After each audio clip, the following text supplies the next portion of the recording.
Christian faith is not a religion of do good, be kind, don't harm anybody, don't tell lies. That's not the foundation of the Christian life.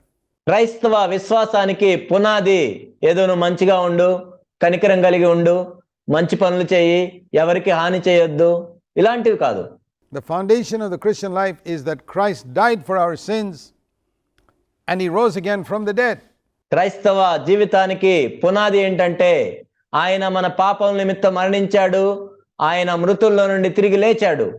And the superstructure, building has got a foundation and a superstructure. ఒక భవనానికి పునాది ఉంటుంది, ఆ తర్వాత పైన కట్టడం ఉంటుంది. We need both to complete a building. మనము భవనాన్ని పూర్తిగా నిర్మించడానికి రెండు కూడా మనకు అవసరం. In the superstructure there are many things that Jesus said. పైన భవన నిర్మాణంలో మనం చూసినట్లయితే వాటి గురించి ప్రభు అనేక విషయాలు చెప్పారు, which maybe other religious leaders also say. వాటి గురించి ఇతర మత నాయకులు కూడా చెప్పుండొచ్చు. Don't harm anybody. Do to others as you would want them to do to you. ఎవరికి హాని చేయొద్దు, ఇతరులు నీకేమి చేయాలనుకుంటున్నారో నువ్వు కూడా ఇతరులకు అది చేయి. Speak the truth, be humble. సత్యం మాట్లాడు, దీనుడిగా ఉండు. Respect others, and so many good things that the Bible teaches. ఇతరులను గౌరవించు, ఇలాంటివి అనేక విషయాలు బైబిల్ చెప్పే విషయాలు. But that is in the superstructure. Don't confuse the superstructure with the foundation. అవి భవనం పైన నిర్మించేవి. భవనం పైన నిర్మించే దానికి పునాదికి మధ్య తేడా ఉంటుంది. ఆ రెండు ఒకటని మనం అనుకోకూడదు. You can have windows and doors in a superstructure, but you don't have them in the foundation. నీకు పైన భవన నిర్మాణంలో మనం చూసినట్లయితే తలుపులు ఉంటాయి, కిటికీలు ఉంటాయి, కానీ పునాదిలో తలుపులు కిటికీలే ఉండవు. The foundation is made of something completely different from what you see in the superstructure. పైన భవనానికి క్రింద పునాదికి కూడా వాటి మధ్య చాలా వ్యత్యాసం ఉంటుంది. And that is the mistake that so many people make when they say all religions lead to one God. అన్ని మతాలు కూడా ఒకే దేవుని దగ్గరికి నడిపిస్తాయని అనేక మంది చెప్తుంటారు. వాళ్ళు చేసే మొట్టమొదటి తప్పు ఇదే. Well, is that really true? In which religion did somebody die for my sins to take away the punishment of my sin? మరి అదే నిజమైతే మరొక మతంలో మనం చూసినట్లయితే ఏ మతంలో నా పాపాన్ని తీసివేయటానికి ఎవరు చనిపోయారు చెప్పండి? That's my biggest problem, that I'm guilty before God, and how can I get rid of this guilt? నా పెద్ద సమస్య అది. దేవుని ఎదుట నేను అపరాధిగా ఉన్నప్పుడు నా అపరాధాన్ని ఎవరు తీసేస్తారు? In which religion did someone rise from the dead and prove that he was indeed who he claimed to be? మృతుల్లో ఉండి పునరుద్ధారుడయి ఆయన చెప్పినట్లు చేసిన వ్యక్తి ఏ మతంలో ఉన్నాడు, ఎక్కడున్నాడు? God manifest in the flesh. In no religion. దేవుడు శరీర రూపంగా వచ్చినవాడు ఎక్కడున్నాడు? ఏ మతంలో కూడా ఆ విధంగా లేరు. That's why when Jesus says in John 14 and verse 6, I am the way. No one comes to the Father but by me. అందుకే యేసుక్రీస్తు ప్రభువారు ఈ విధంగా చెప్పారు యోహాను సువార్త 14:6లో, నేనే మార్గమును, నా ద్వారా తప్ప తండ్రి వద్దకు ఎవడు రాలేడు. It's a pretty bold claim. ఇవి ఎంతో ధైర్యంగా చెప్పిన మాటలు. But that is the truth. కానీ అదే సత్యం. People say that we are narrow-minded when we say something like that. Well, మనము ఆ విధంగా చెప్పినప్పుడు ప్రజలు ఏమంటారంటే మీరు ఎంతో సంకుచితంగా ఆలోచిస్తున్నారండి అంటారు. that's not my opinion. If it's my opinion, you can reject it. కానీ అది నా అభిప్రాయం కాదు. ఒకవేళ అది నా అభిప్రాయం అయితే నీవు తిరస్కరించవచ్చు. These are the exact words of Jesus in John 14 and verse 6. I am the way, the truth, and the life. No one comes to the Father but through me. ఇవి యేసుక్రీస్తు ప్రభువారు ఖచ్చితంగా చెప్పిన మాటలు. యోహాను సువార్త 14:6లో మనం చూసినట్లయితే, నేనే మార్గమును, సత్యమును, జీవమును, నా ద్వారానే తప్ప ఎవడును తండ్రి వద్దకు రాడు.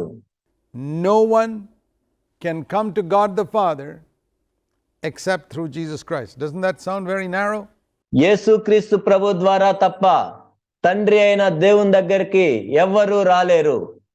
ఇదెంతో సంకుచితంగా అనిపించట్లేదా మీకు? But it is the truth. The truth is narrow-minded. కానీ ఇది సత్యము. సత్యం ఎప్పుడు కూడా సంకుచితంగానే ఉంటుంది.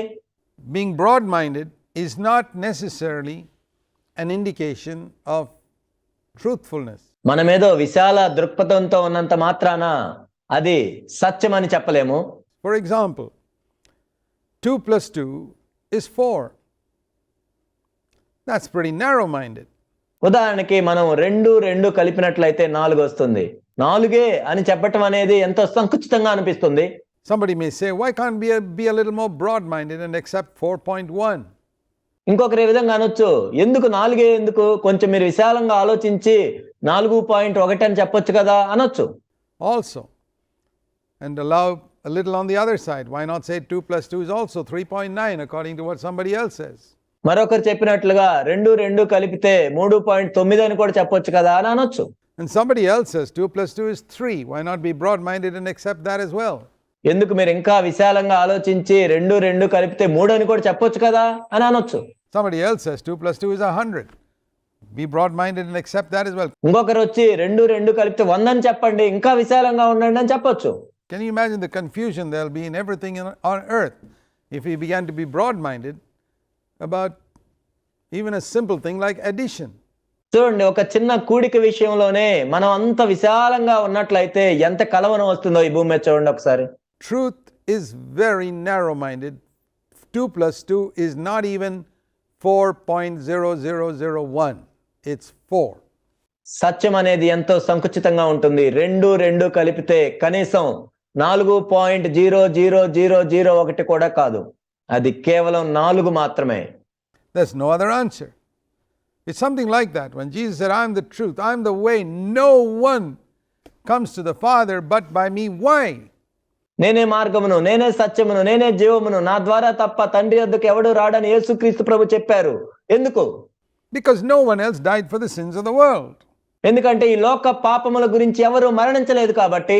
And no one else was raised from the dead, proving thereby that he was who he claimed to be, the Son of God. కాబట్టి ఆయన ఎవరని చెప్పుకున్నారో అది మరలా రుజువు చేయటానికి ఆ మరణము నుండి పునరుద్ధరణ కూడా ఎవరు కాలేదు, కేవలం దేవుని యొక్క కుమారుడు మాత్రమే ఆ విధంగా కాగలిగాడు. So this is the basis on which God forgives us. కాబట్టి ఈ విధంగా దేవుడు మన పాపములను క్షమించటానికి ఇదే ఆధారం. So God can be just now.